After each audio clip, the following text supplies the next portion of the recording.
ဒီလိုသပင်အတူညက်ပြီးသွားရင်ဖောင်းဖောင်းလေးဖြစ်ချင်တဲ့သူတွေအတွက် root ဘောလုံးဖန်လေးပြုလုပ်လို့ရပါတယ်။တမလီရဲ့ဆန်သားကခွဲချောင်းပါပြီးတော့သပင်အဖျားတွေကညှိနေတယ်။ညှိနေတဲ့အပြင်နောက်တစ်ချက်ကဆန်သားရဲ့ assistant ပိုင်းလုံးဝမကောင်းဖြစ်နေပါတယ်။သပင်ရဲ့အောက်ပိုင်းရုံဝါးလေးတွေမကောင်းတာဖြစ်တဲ့အတွက်သပင်ကို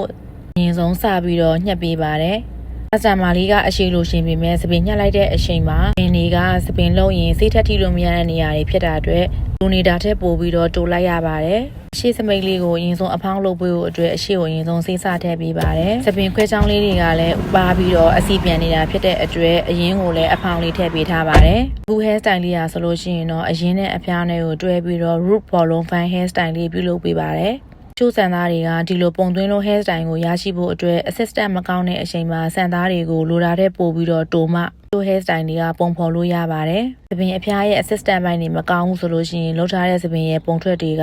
ရုံအားလည်းအရန်မကောင်းနိုင်သလိုပုံထွက်တဲ့ရလက်တွေကလည်းအရန်ကြီးတဘာဝဆန်တဲ့ပုံမျိုးကိုမရရှိနိုင်ပါဘူး။ customer လေးကလိုတာတဲ့ပို့ပြီးတော့လဲတိုးလိုက်တဲ့အတွက်သပင်ရုံအားရှိတဲ့နေရာကနေပြီးတော့သပင်အဖျားလေးနဲ့အရင်လေးနဲ့ကိုပါဖောင်းအောင်လုပ်ပေးလိုက်တာပါ။ customer လေးကဒီသပင်အဖျားမှာအယောင်တွေကအဝါရောင်ကျန်နေတယ်ဒါပေမဲ့ကာလာဆိုရင်သပင်ပစ္စည်းမှာဖြစ်တဲ့အတွက်ကာလာကိုစိုးစရာမလိုပဲနဲ့စင်မှာပဲကာလာအယောင်တွေကိုအုပ်ပြီးတော့ blend လေးလုပ်ပေးလိုက်တာဖြစ်ပါတယ်။တဘာဝဆန်တဲ့ hair style တွေဆိုတာကသပင်ညှက်ထားတဲ့ပုံလေးတွေကိုတဘာဝတက်ကြသပင်ရုံအားကောင်းပြီးတော့ပုံသွင်းလို့ hair style ကိုဖန်တီးပေးထားတာဖြစ်ပါတယ်။သိချင်တာလေးများရှိရင်လည်း comment မှာမေးသွားလို့ရပါတယ်။